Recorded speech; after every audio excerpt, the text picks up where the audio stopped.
Hello and welcome back. This is the math puzzle today. Can you find the height of the building, knowing the length of the shadow of the yardstick? This is going to be 2 feet, the shadow of this yardstick. And remember that the yardstick is 1 yard or 3 feet. And the shadow of the building, which is the length is 140 feet. Can you find out? Think about it, and at the end of the lesson we get back to this puzzle and we can work on the solution. Today we work on chapter 6, rational expressions, section 6.6, rational equations and problem solving. The first objective is to solve an equation containing rational expressions for a specified variable. It's a kind of a review of what we have seen on section 6.5. The first step, clear the equation of fractions or rational expressions by multiplying each side of the equation by the least common denominator of all denominators in the equation. Step number 2, use distributive property, remove all grouping symbols and parentheses. And step number 3, combine like terms of each side of the equation. Step number 4, use addition property of equality to rewrite equations as equivalent equation with terms containing the specified variable on one side and all the other terms on the other side. And step number 5, use distributive property or multiplication property to get the specified variable alone. And let's check a quick example as kind of reminder on how to apply this step by step, because the first thing we have to do is find the least common denominator. I like to use this side of the screen to find the least common denominator, and we have as denominators on this equation here 1 over r equals 1 over r index 1 plus 1 over r index 2. So the denominators are r, r1 and r index 2. Okay, we can say the least common denominator is r. Each unique factor is r times r index 1 times r index 2. This is the least common denominator. Multiply both sides by the least common denominator.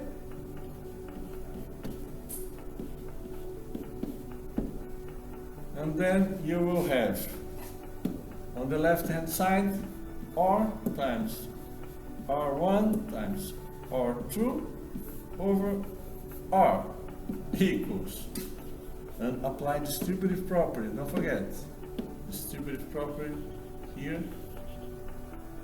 Then you will have r times r1 times r2 over r1 plus, let me get some space, r times r1 times r2 over r2. This is just to show how we need to work, simplify, and it's kind of a review of we've done on chapter 6.5. r1 times r2 equals r times r2 plus, and let me click this, r times r1. The question is asking to solve for r1. So r1 is going to be the variable. We will isolate r1, and we have r1 here and here. Let's move this to the other side. Right, we're going to move to the other side to make r1 times r2. When we move this, we are applying addition property of equality. Move with a negative sign R times R1 equals R times R2. And now we apply distributive property. We will factor out R1. Let's do this here. We're going to factor out R1.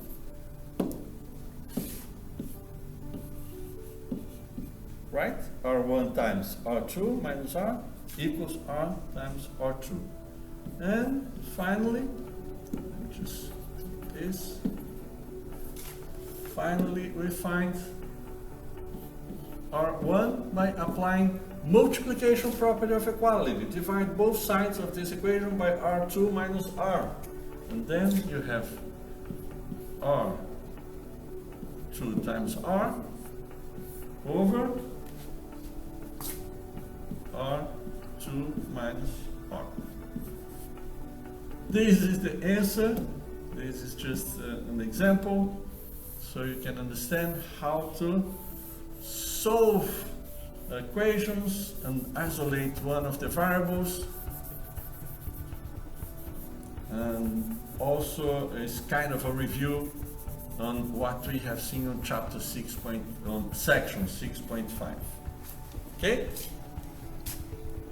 Next objective, solve number problems by writing equations containing rational expressions. Now let's work on some word problems and apply this knowledge about solving equations with rational expressions. Let's say the quotient of a number 9 times its reciprocal is 1. Find the number. This is the question. Now we will understand by reading and rereading the problem. If we let n equals the number, the number, this is the variable that represents the number n, then you can say that the reciprocal is going to be 1 over n, right? And we can translate into a math equation. Let's say the number, we define it is n, the quotient of the number.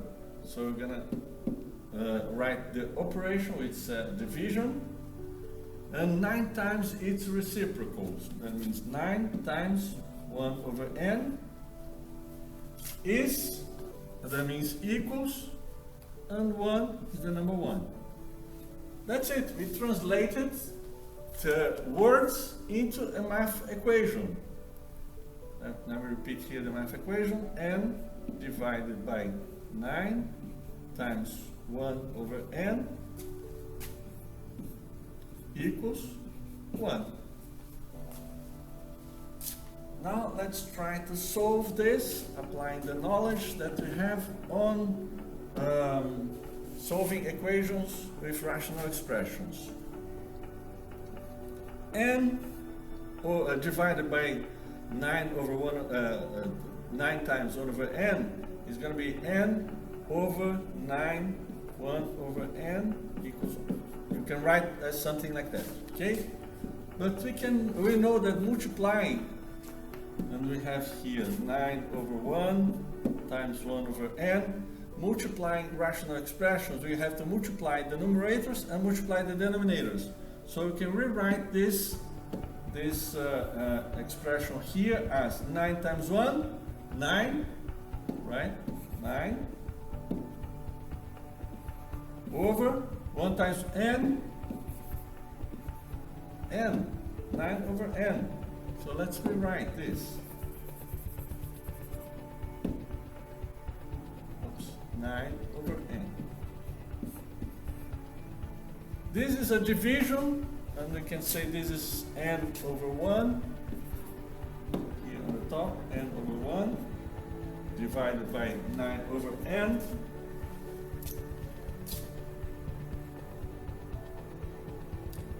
We can do this applying the rule, division of fractions.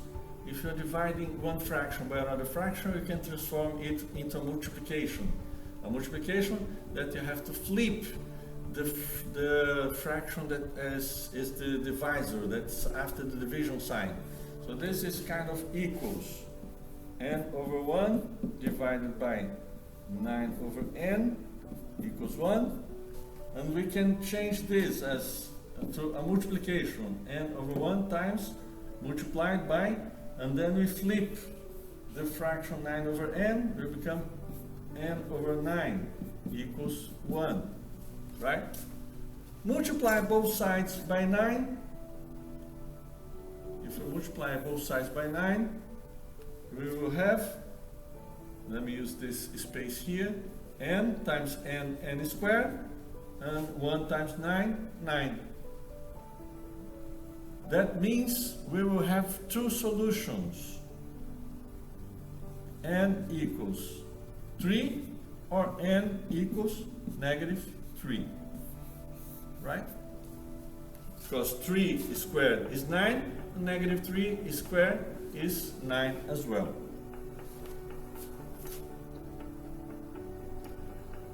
You have to check, substitute in the values you just found into the original equation and check if it will produce a true statement. Since we found two values, two solutions, we have to apply each one into the original equation to check if it's going to produce a true statement. And yes, the n equals 3 produce a true statement, and n equals negative 3, yes, also produce a true statement. That means we can say the number that's missing, that we're trying to looking for, can be equals to negative 3 or equals to 3. That is the statement, the solution, the conclusion that you can come after you solve this problem. Objective number 3, solve problems modeled by proportions. Now let's understand what is a proportion. Ratio is going to be the quotient of two numbers or two quantities. The ratio of the number A and B can also be written as A ratio B or A over B. Okay? The units associated with ratio are important. That means if you're working with units like feet or yards or miles per hour, any kind of units, you have to understand, you have to know and be careful about the units. If the units do not match, this is going to be called a rate instead of a ratio.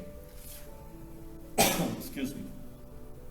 So proportion is two ratios or rates that are equal to each other. So if you have the values, the numbers A, B, C, and D, if you have A over B equals C over D, this is a proportion.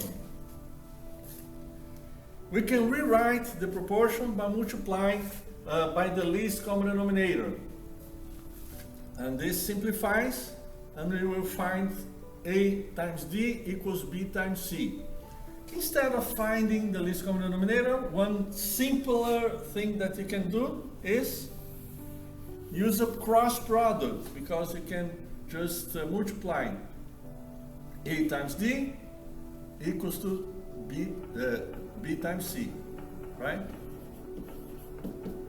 And this is called cross product, and you can find the solution to this proportion applying the cross product instead of least common denominator. An example, let's say we have 170-pound person weighs approximately 65 pounds on Mars. So this person on Earth, the weight is 170 pounds. On Mars is 65 pounds. How much does a 9,000 pound satellite, 9,000 pounds here on Earth, how much will be the weight on Mars? So let's find the proportion. Excuse me. On Earth, let's write here, Earth on Mars, okay? This is one way of working. On Earth, the weight of the person is 170, and the weight of the satellite is 9,000.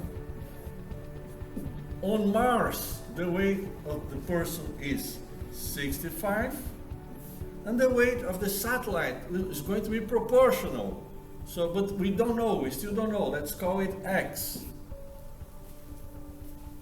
So this is how we apply, how we use proportion to solve a problem. We know that the proportion is going to be the same, and apply now cross product. We can use cross product. You're going to have 170 times X equals 65 times 9,000. After you do your calculations, you're going to find the answer. It's going to be approximately, X is going to be approximately 33,441 pounds.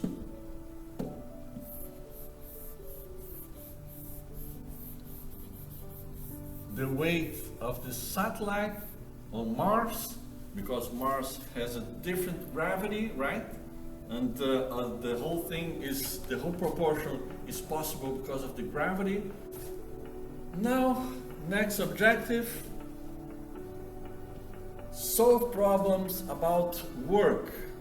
And let's have a look at this example. An experienced roofer can roof a house in 26 hours. And a beginner needs 39 hours to do the same job. How long will it take if two roofers work together? And we need to understand, so reread the problem, understand the problem, the information that the problem is giving, and what is being asked. By using the times for each roofer to complete the job alone, we can figure out the corresponding work rates. So let's write down here for the experienced roofer.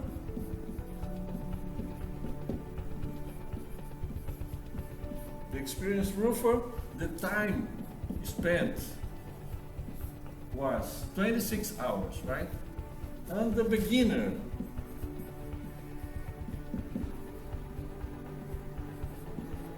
the time spent on one roof was 39 hours. What proportion of the job does the experienced roofer does in 1 hour? In 1 hour, the experienced roofer will do what? 26 parts of the roof, right? You divide the roof in 26 parts. He will complete just one of these 26 parts. And the beginner, he will do less. You have to divide the roof in 39. After 1 hour, the beginner will do just 1/39 of the roof, right?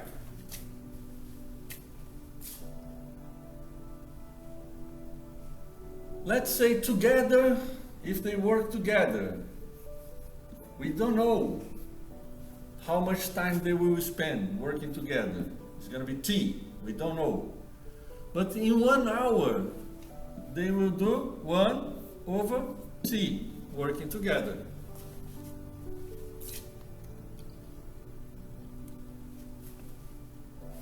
And let's translate.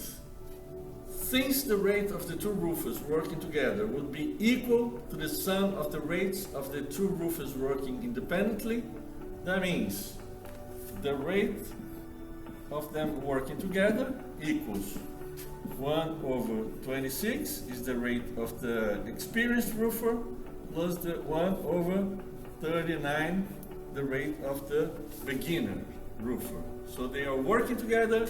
We have to add their rates in 1 hour. They will work 1/26 of the roof plus the beginner is working by his side 1/39 of the roof.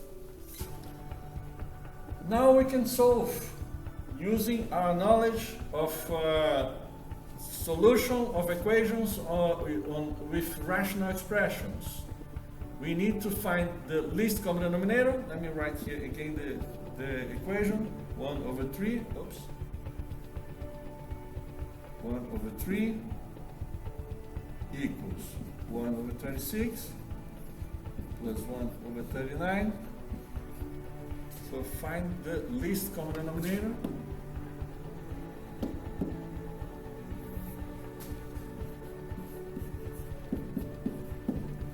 We have unique factors. Let's find the unique factors. 26 equals 2 times 13, right? And 39 equals 3 times 13.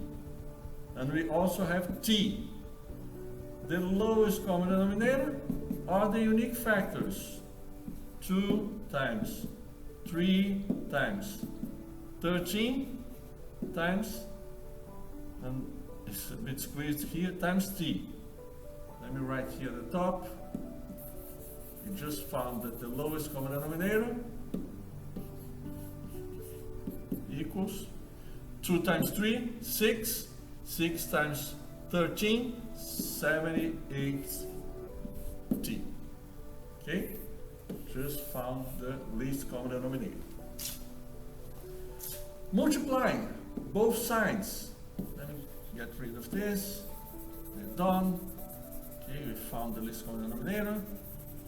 Now multiply both sides of this equation by the least common denominator times 78t, 78t, right?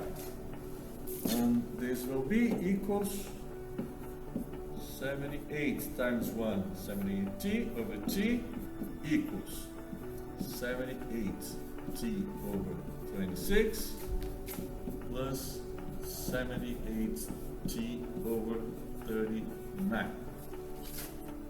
Well, simplify all that you can. We can simplify t with t. If we divide 78 by 26, we will have 3. If we divide 78 by 39, we're going to have 2. That means 78, we got rid of all the denominators. That's our objective, right? No denominators. So 78 equals 3t plus 2t. This is 5t. That means t is 78 divided by 5. It's going to be approximately 15.6 hours. Right.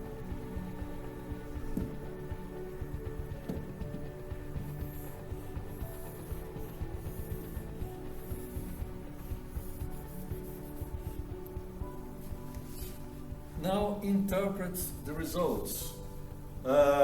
Check, plug in the number that you just found, the value you just found into the original equation to make sure it will result in the true statement. So you can confirm, you can say, yes, I got the right answer, and yes, you have a true statement. So the roofers will take 15.6 hours working together to finish the job, to finish one roof. Objective number 5, solve problems about distance, rate, and time. And we have an example. The speed of lazy river's current is 5 miles per hour.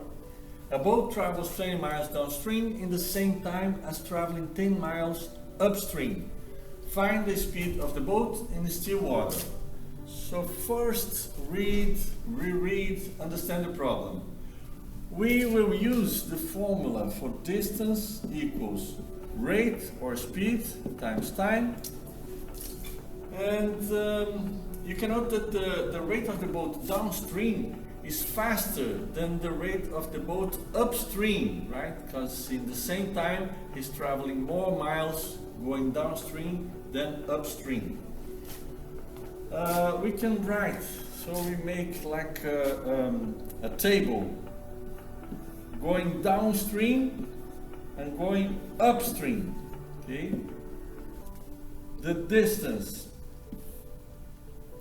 is going to be, the distance going downstream is 20 miles, going upstream 10 miles. The rate we still don't know the rate, but something that we already know is the speed of the river's current, which is 5 miles per hour. That means downstream the current is helping, the rate is R plus 5 miles per hour, and upstream the rate is holding the boat back. Is holding, so is negative, R minus 5.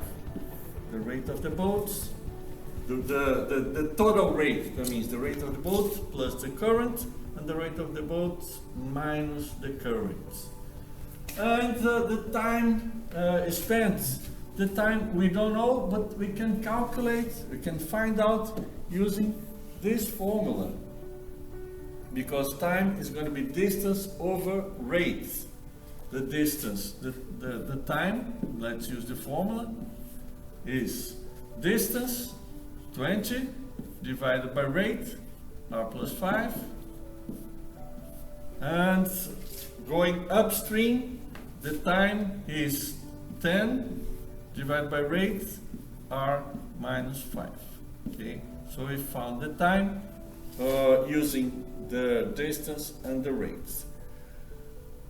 We know also by the question that going downstream and upstream, the boat is going to use the same time. So the values that we found for time, they are equal, they are the same. We can say 20 over R plus 5 is equals 10 over R minus 5, right? What else can we do? Now we have an equation using rational expressions, and we have to solve it. Think about proportions. See, we have one fraction in one side, another fraction on the other side, and this is a case where you can think about proportions. You can solve it by cross multiplication. And by cross multiplying, you're going to have 20 times R minus 5 equals 10 times R plus 5. Okay? So, since the problem states that the time to travel downstream was the same as the time to travel upstream, we get this equation, we get this, and after cross multiplication, we find that equation here. Right? Now let's solve it.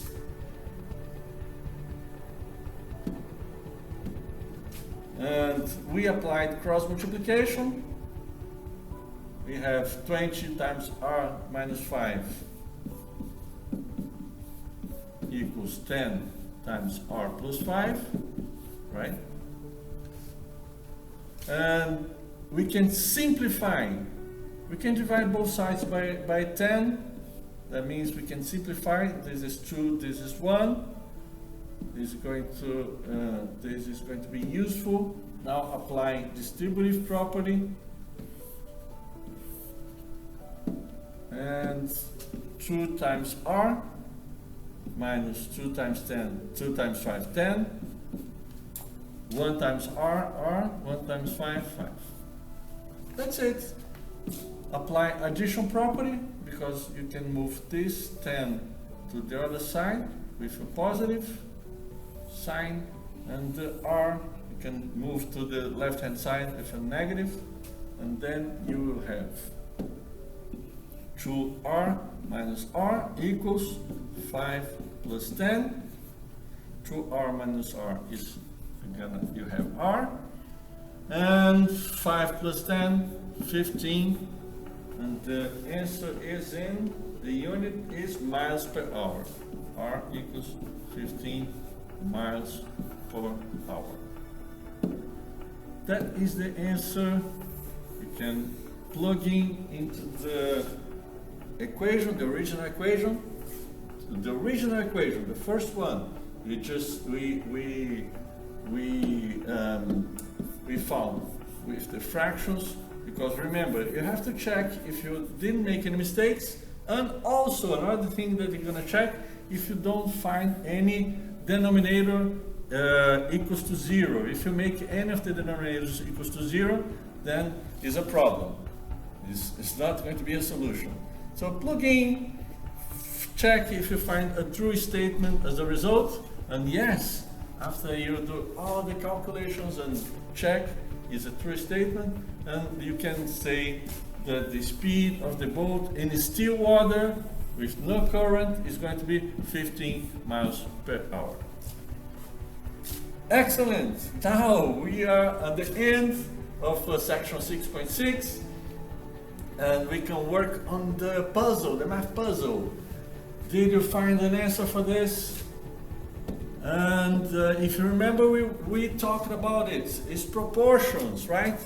If you have the yardstick with that has 3 feet, and the shadow of the yardstick is 2 feet, you can compare the triangles, and they are kind of they have the same proportion, they have the same ratio, but they have different sizes.